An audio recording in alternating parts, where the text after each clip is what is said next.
Is it possible to prevent acne? Most people would not even consider asking the question unless they were troubled by this disease in the first place, so it's not really a matter of preventing acne from occurring at all, as much as it is about curing it and preventing its return. It is widely believed in the West that a person's diet isn't a factor in causing acne, while those who live in some other parts of the world are not as affected by the condition. But there's no scientific consensus on whether this is an inherited factor or caused by one's food palette. There are many who now believe that diet does play a large part in bringing on acne, while there are just as many, or perhaps even more, who don't.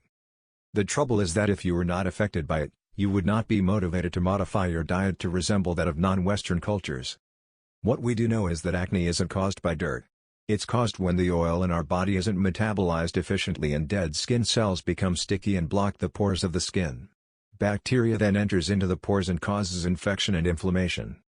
While it seems like the way of preventing acne is obvious, just eat less fatty foods, but it's worth noting that your body will produce oil regardless of what you eat.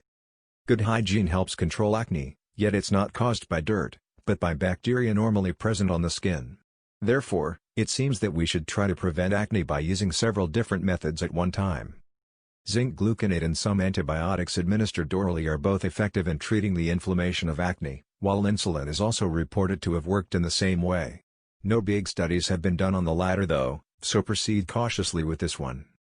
Chromium supplements appeared to have worked according to one small study, while Nicholas Perricone advises a strict diet in which dairy is almost totally avoided in his controversial book, The Acne Prescription. He also recommends topical applications of alpha-lipoic acid. There was no strong scientific evidence for Perricone's theories until early in 2005 when a paper was published detailing a link between acne and milk. Research is now being done on the use of lasers for the prevention of acne.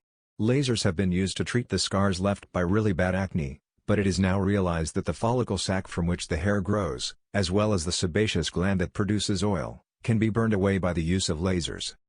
They can also be used to kill the bacteria by inducing oxygen in them.